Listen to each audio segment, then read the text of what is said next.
Bienvenidos a Héroes de nuestra Iglesia, una vez más reunidos aquí para conocer los testimonios de aquellos hombres y mujeres que en el mundo se están sacrificando, entregando y esforzando para construir el reino de Cristo. Y hoy tenemos un invitado muy especial que nos va a dar a conocer detalles más especiales al respecto de varios lugares que tienen que ver con nosotros porque están unidos espiritualmente en la fe, en el cristianismo, de los cuales escuchamos muchas noticias, pero que normalmente no están muy ligadas a lo que es la realidad. Tenemos un testigo de primera línea aquí sobre la realidad del Medio Oriente. Ya nos ha acompañado en otras oportunidades y le damos un saludo de nuevo al padre Luis Montes. Bienvenido, padre. ¿Qué tal? ¿Cómo te va, Camilo? Y gracias por atender nuestro pedido, porque sabemos que viaja por muchos lugares del mundo llevando este testimonio de nuestros hermanos que están siendo perseguidos en el Medio Oriente, y hoy lo tenemos aquí para que nos cuente un poco al respecto de la situación que están viviendo en estas tierras. Hemos escuchado, padre Luis, que hay una cierta paz, una relativa paz. Una cosa es lo que nos venden algunos medios de comunicación, otra cosa es lo que usted está viviendo allá, porque usted vive en Irak. Cuéntenos cuál es la realidad propiamente en estos momentos. ¿Hay una paz? ¿Hay una aparente paz? ¿Cómo estamos viviendo allá en estos momentos? Sí, uno llama paz a tener 100, 150 atentados por mes, sí estamos en paz, pero no lo estamos. O sea, en Irak lo que ha habido estos últimos tiempos, como muy buena noticia, es que el Estado Islámico, ese grupo terrorista, ha sido despojado de la gran mayoría de sus territorios, los que había tomado hace 3 años. Y eso es una gran noticia. Pero no hay que confundirse, ¿no? Somos un país en guerra. Estamos en una situación durísima. Los atentados, como siempre decimos, son unos 20 por día de promedio desde hace ya casi 15 años. Nunca han disminuido, nunca se han terminado y van a seguir. O sea, un asunto es que se han recuperado las ciudades de un control absoluto, digamos, de grupos fundamentalistas, terroristas, pero el terrorismo sigue activo. El terrorismo continúa activo, por supuesto. Continúa activo con atentados, continúa activo creando más odio, continúa activo reclutando más gente. Digamos, la vida, por ejemplo, en Bagdad, estos últimos 3 años no ha cambiado nada ni va a cambiar nada ahora. Pero además de eso, hay otros problemas que se suman porque los intereses siguen siendo muy grandes en la región. Ahora toda la zona del Kurdistán quiere la independencia, el gobierno de Bagdad no se la quiere dar, hay ciudades en disputa, mientras tanto sigue el terrorismo, hay desconfianza entre las diversas partes. Digamos, eso no se puede llamar paz, ¿no? ¿Sí? Porque ni siquiera es literal en el sentido que han callado los cañones, porque todavía el ejército está tratando de recuperar algunas ciudades que había perdido. ¿Sí? Es decir que, digamos, la situación es durísima y no sabemos lo que va a pasar y hay mucha incertidumbre, ¿no? Ha sido una gran alegría para los cristianos que hayan retomado las ciudades cristianas de la llanura de Nínive. Están volviendo ahora a la ciudad de Jarakosh, que era la más grande, ya han vuelto 1000 familias. Son noticias fantásticas, ¿no? Pero aún los que vuelven están dudando qué es lo que va a pasar. Bueno, si va a haber más ataques, si va a haber una nueva guerra. La situación es muy dura, ¿no? Bueno, y toda la situación de post-conflicto. Si habláramos de que la guerra terminó, igualmente hay una pobreza. Eso es tal cual. Sí. Pero además nosotros no sabemos si va a haber otra guerra. ¿Sí? O sea, la situación es explosiva, no sabemos qué va a pasar todavía en Siria. También en Siria son buenas noticias. El ejército está retomando las ciudades, los grupos terroristas están en plena retirada. Pero, ¿qué es lo que va a pasar acá un año, por ejemplo? Nosotros no lo sabemos. ¿Sí? O sea, a lo mejor yo estoy viendo en Erbil, a lo mejor en un año ya no es parte de Irak. A lo mejor otra guerra comienza antes. No lo podemos saber. ¿Sí? Por eso la incertidumbre sigue, los atentados no disminuyen. ¿Sí? Los problemas que hemos tenido siempre continúan. Simplemente tenemos que decir que ha sido una gran victoria contra el Estado Islámico, recuperar los territorios que ellos habían tomado, pero nada más, no se puede decir nada más todavía. Es un simple avance en medio de la tragedia. Exactamente. Pero continúa. Continúa, sí. Bueno, y para nuestros hermanos en la fe, para los cristianos, vivir la fe hoy en día, en este aparente paso, digamos, en este camino hacia un cambio en el conflicto, a lo que era hace un año, ¿cómo vive usted esa situación pastoral, su relación con los fieles? Sí, San Pablo dice que nada podrá apartarnos del amor de Cristo y expresamente dice, por ejemplo, la espada, la persecución. ¿Sí? La fe se puede vivir en cualquier ambiente, en cualquier sistema, haya paz, haya guerra, haya persecución, porque la fe es algo interior de cada hombre. ¿Sí? La respuesta de los cristianos nuestros, que eran gente común, ante una persecución despiadada, fue una respuesta fantástica basada en la fe. ¿Sí? Yo soy cristiano, no renuncio a Cristo. Y así perdieron todo lo que tenían. Ahorros, autos, casas, muchos perdieron familiares, muchísima gente perdió la vida, muchísimos fueron torturados. Hace 3 años están viviendo sin perspectiva de futuro. La respuesta fue fantástica. Entonces, para nosotros, misioneros en Medio Oriente, en realidad es más fácil que en otros lados. O sea, porque tenemos gente fantástica. Claro, todo para el bien de los justos. O sea, sí, la guerra radicalizó en la fe a los habitantes. Exactamente. Lo mismo ocurrió en Siria. Entonces a mí me dicen, pero ¿cómo predica el perdón en situaciones tan difíciles? Y yo no predico el perdón, no necesito predicarlo, ellos me lo enseñan a mí. O sea, es su modo de decir, no lo predico, ¿no? Pero ellos me lo enseñan a mí, ¿no? Yo escuché a la mamá de una niñita de 3 años que se la arrebató el Estado Islámico hace 3 años, se la sacó de sus brazos y le dijo, o se van a la familia o los matamos a ustedes y a ella. Y se fueron. La escuché al año de que había perdió su niña, no la tenía con ella. Le preguntaron si perdonó al Estado Islámico y dice, por supuesto, perdono, yo soy cristiana. Cristo me perdonó a mí. Bueno, a ver, hagamos un poco de catequesis, padre, porque nosotros aquí en Colombia hemos vivido un conflicto y estamos viviendo un conflicto que viene de muchos años atrás. La palabra perdón, misericordia, diálogo, a veces no está muy conectada con la realidad o no está muy aterrizada en las vidas. ¿Cuál es el sentido cristiano propiamente? ¿Cómo vivirlo? Usted dice que ellos enseñan lo que es el perdón, la misericordia. Ahora, después de que alguien atropelló mi familia, se realizaron violaciones en mi familia, secuestros, robos, etcétera, ¿cómo se vive propiamente ese perdón? Sí, el tema del perdón en los papeles es sencillo. ¿Sí? Yo tengo que perdonar siempre. ¿Sí? Jesucristo me perdonó. Y no solo me perdona, me sigue perdonando porque yo lo sigo traicionando. Entonces yo tengo que perdonar. Nosotros en el Padre Nuestro decimos, perdona nuestras ofensas como nosotros perdonamos a los que nos ofenden. ¿Sí? La cantidad de textos bíblicos, sobre todo en el Nuevo Testamento y los Evangelios, son clarísimos. El problema se da cuando se confunde lo que es el tema de perdón y justicia y se oponen. ¿Sí? Yo como cristiano debo perdonar. Pero eso no significa que una persona que ha cometido un crimen no deba ir a la cárcel. ¿Sí? O sea, el equilibrio, pues una mesura ciertamente uno es mi deber Ajá. como cristiano y otro es el deber del Estado para proteger a la sociedad. ¿Sí? Entonces, yo perdono al que me ha hecho daño, pero si esa persona tiene que ir a la cárcel, que vaya a la cárcel. Eso no son cuestiones opuestas. Yo perdono al asesino que viene a explotarme y a cortarme la garganta. Pero el ejército te tiene que defender para que el asesino no venga a cortarnos la garganta. Claro. ¿Sí?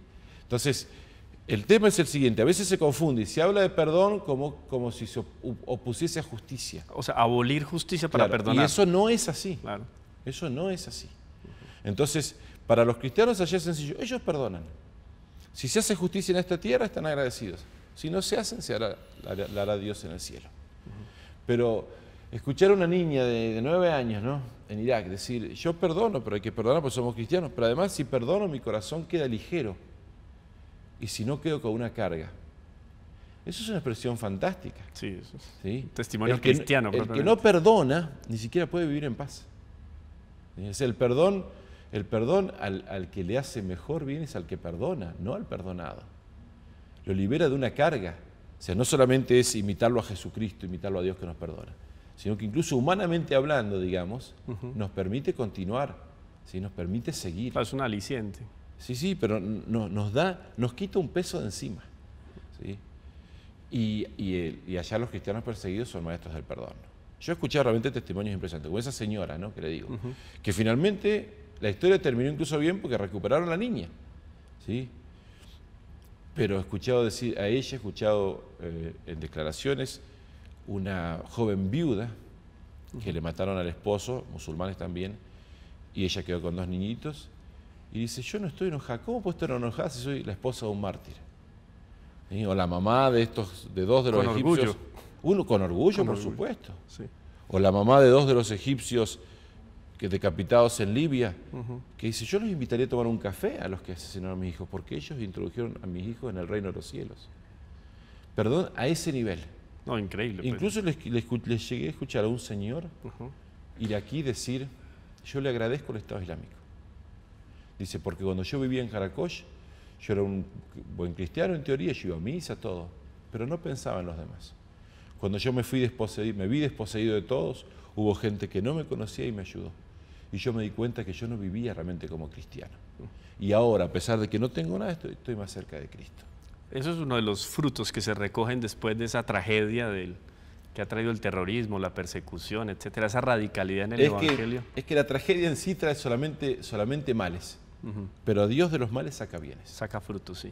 Y en materia de vocaciones, por ejemplo, o otra manera de palpar esos frutos de esa radicalidad que se vive en el Evangelio a partir de esa situación trágica. Nosotros vemos una cantidad de frutos muy, muy grandes en la gente que escucha nuestros testimonios, en la gente en Occidente que escucha estos hechos, ¿no? Escuchar a una madre que perdona así de todo corazón a los asesinos de sus hijos, que encima les cortaron la cabeza y pusieron el video en internet, ¿no? No, es un milagro. Escuchar que perdone de ese modo hace que muchísimos cristianos cambien. Nosotros recibimos mensajes todo el tiempo en nuestras redes sociales de gente que vuelve a la iglesia, que se reconcilia con Dios, que se confiesa después de años. Gente que nos ha dicho, nunca recé en mi vida, empecé a rezar por ustedes. Cantidad de jóvenes que se consagran a Dios después de escuchar estos testimonios. Gente que se ha hecho bautizar o ha solucionado su situación irregular matrimonial. Porque al ser golpeados por gente que vive el Evangelio con tanta radicalidad, ¿sí? Al ser golpeados por ese testimonio, muchísimos se proponen dejar sus vicios y pecados, que todos los tenemos, y encaminarse más hacia Dios. Por eso los mártires y los cristianos perseguidos de Medio Oriente y del norte de África están cambiando la vida de cientos de miles de personas en el mundo. Les están enseñando a vivir realmente como cristianos. Y es el trabajo que usted está haciendo como embajador junto con la hermana Guadalupe dando este testimonio en el mundo. Yo creo que es de los frutos Bueno, que nosotros no podemos dejar de hacerlo por eso, por el bien que significa. Y somos más, ¿no? Hay varios padres, varias hermanas, laicos incluso, que golpeados por este testimonio radical del Evangelio que llevan los cristianos perseguidos, han decidido darlo a conocer, ¿sí? En primer lugar, para que la gente, digamos, para que estos cristianos perseguidos no se sientan solos, ¿sí? Porque ellos se alegran mucho cuando nosotros les contamos cómo la gente va siguiendo, claro, ¿sí? Pero sobre todo por la gente que escucha, ¿sí? Es una llamada de Dios, ¿sí? Se dice siempre, la sangre de mártires es semilla de nuevos cristianos. Nosotros lo vemos permanentemente. ¿Sí? No es semilla de nuevos cristianos en Irak y en Siria y en esos países, pero sobre todo es semilla de cristianos en diversas partes del mundo, aprovechando estos nuevos medios de comunicación que tenemos ahora, que hace que sea tan fácil, digamos, ¿no? Darlo a conocer. Tiene una página muy conocida también en Facebook. Sí, nosotros seguimos varias páginas. En Siria tenemos página, blog y Facebook, SOS Cristianos en Siria. Sí. En Irak, Amigos de Irak. Después hay un grupo de cristianos de todo el mundo que se han unido para rezar por los cristianos perseguidos, dar a conocer, ser también apóstoles, testigos de ellos, que se llama Nazarenos Perseguidos. Yo realmente los invito a todos los que escuchen a sumarse al grupo. Tienen que pedir sumarse y tenemos que crear una inmensa cadena de oración. Gente que aprenda de los mártires y que rece por los que están sufriendo. ¿Por qué? Lo que están sufriendo es muy, muy grande. Es muy duro. ¿Cómo consuela eso uno a una madre que le han robado a su niñita de 3 años? Bueno, y también están viviendo en lugares que están totalmente destruidos. Sí. O sea, ahora viene ese problema también para Irak. Ciertamente hay que reconstruirlo. El problema es que hay que reconstruirlo, pero como dije antes, el problema todavía continúa. Pero sí, o sea, la Fundación Ayuda a la Iglesia que Sufre, que es la que nos ha invitado aquí a Colombia, y después también a Brasil, Chile, México, es la fundación que más ayuda a enviar a los cristianos perseguidos en Siria y en Irak. Han construido escuelas, han construido campamentos, han permitido que decenas de miles de cristianos puedan seguir viviendo. Ahora está en una gran campaña para recaudar fondos para reconstruir las ciudades cristianas de la llanura del Nínive. Usted tiene que lo que es visitar esas ciudades, ¿no? Visitar ciudades y descubrir que el 70-80% de las casas han sido destruidas o quemadas. ¿Sabe lo que es para la gente volver y ver su casa en esas condiciones? En algunos casos no están, y en otros casos lo que implica, los gastos que implica para poder volver. Gente que durante estos 3 años no tuvo prácticamente no tuvo trabajo, que le fue robado todos los ahorros. Reconstruir desde Tienen cero, que dar trabajo, reponer todo. todo. ¿Sí? Sí. Y ellos no pueden hacerlo por su cuenta, porque además es un país que viene en situación de posguerra hace ya 15 años, significa un país empobrecido y destruido. Y ellos ahora tienen que reconstruir todo eso. Por eso es que la iglesia se está moviendo realmente muy bien, ¿no? O sea, nosotros no hemos recibido ayuda de los gobiernos, no hemos recibido ayuda de la ONU. Los cristianos perseguidos han salvado su vida gracias a los pequeños aportes de sus hermanos cristianos de diversas partes del mundo. Inclusive la iglesia ayuda a aquellos que no son cristianos. Y la iglesia ayuda también a esos que no son cristianos. Principalmente a las otras minorías como los yazidíes, porque son los que menos ayuda reciben. Pero también incluso a musulmanes, ¿no? A mí me ha tocado ir a repartir comida en campamentos de musulmanes, ¿no? Bueno, recuerden todos nuestros televidentes que en nuestras páginas, en las redes sociales, en Facebook, Ayuda a la Iglesia que Sufre, en Instagram, en Twitter, pueden seguir todas las noticias que tienen que ver con el Medio Oriente, toda la tragedia que están viviendo nuestros hermanos perseguidos a causa de su fe. Pueden escribirnos también al WhatsApp, está apareciendo aquí en pantalla, el 305-337-6113.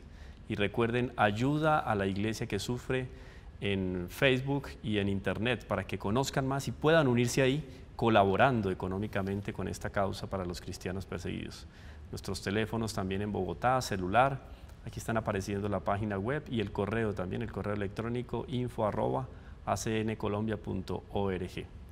Están en línea con toda la vida, la pasión y el sufrimiento que están llevando adelante nuestros hermanos cristianos y también colaborando para que ellos puedan tener una vida más digna.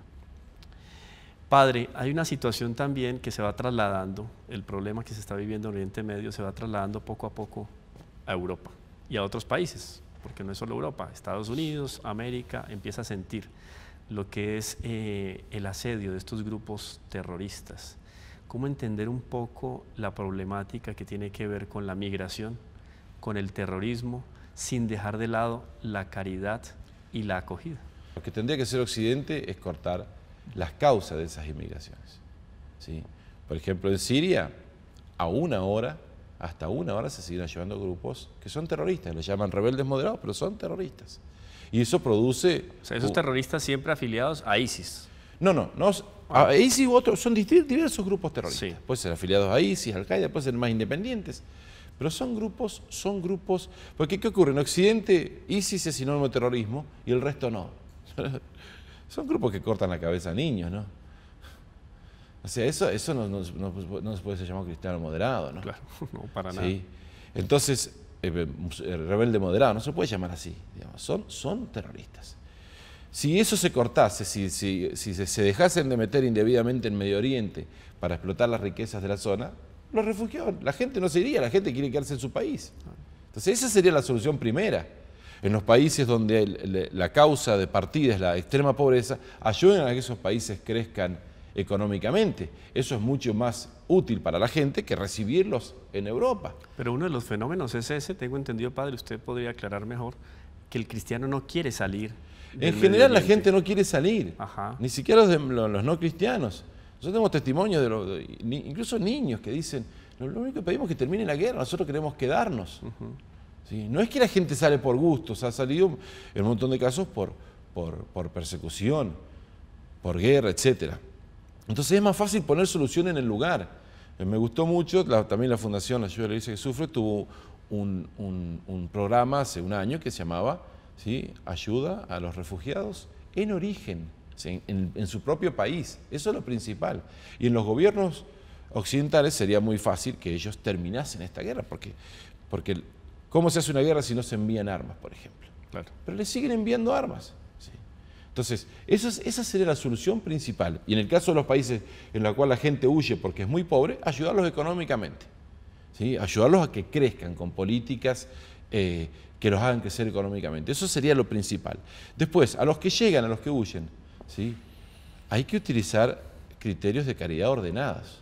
¿Sí? Yo debo querer a todo el mundo, pero debo querer, por ejemplo, a mis padres más que a las otras personas. Claro. Tengo mayor cercanía con ellos. Claro, hay una jerarquía. La caridad es ordenada. ¿Sí? Entonces, por ejemplo, ¿por qué se acepta que Arabia Saudita pague mezquitas en mezquitas que encima son extremistas en Occidente y no se presiona al gobierno de Arabia Saudita para que reciba refugiados musulmanes, al menos sunitas como son ellos. Claro. ¿Sí? Fíjese que no se están haciendo las cosas bien. No está equilibrado el proceso. Y entonces se está recibiendo incluso demasiada gente, gente que no se puede adaptar, que vive en condiciones inhumanas en muchos casos, ¿sí? Y eso produce también un renacer del extremismo en esos lugares. Mire, le cuento una anécdota de una cosa que pasó y que pasa, ¿no? En Alemania pasó esto, ¿no? Nosotros teníamos ahí sirios, amigos nuestros, de las parroquias nuestras en Alepo, y hemos hablado con ellos, y ellos decían, la señora nos decía, si no me cubro con el velo, los encargados del campamento, que son musulmanes, me golpean. Dice, nosotros huimos de Medio Oriente perseguidos por el Islam y llegamos al corazón de Europa y en un campamento del corazón de Europa somos perseguidos por el Islam. Están viendo la misma persecución, se trasladó el problema. Fíjese que eso es una locura. Claro. Eso es una locura. En Medio Oriente nadie se le ocurre hacer un campamento de musulmanes y cristianos juntos, se hacen separados. Ya de por sí hay demasiada tensión cuando uno perdió todo, como para complicarla más. En Europa se dice, no, eso sería discriminación. Y se perjudica a la misma gente. Los cristianos en Europa ya no se quieren anotar como refugiados porque si los mandan a esos lugares son golpeados por extremistas musulmanes a los cuales le han dejado cargo del campamento.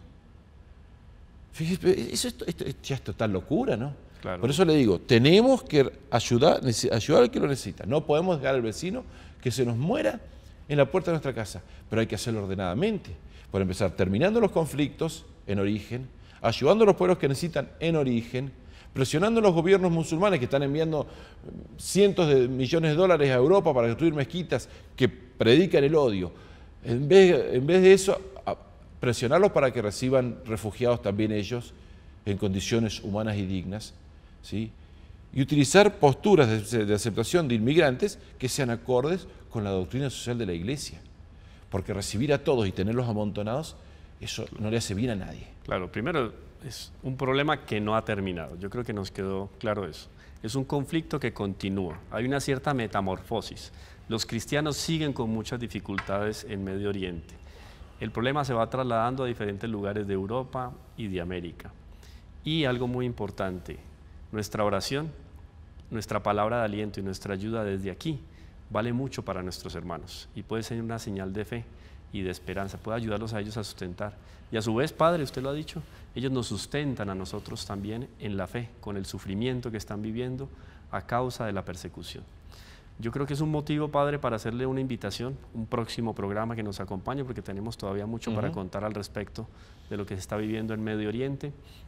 Y amables televidentes, no se olviden, pueden conocer ustedes más profundamente la situación de estos hermanos que están siendo perseguidos siguiendo nuestras redes sociales, Facebook, Instagram, Twitter.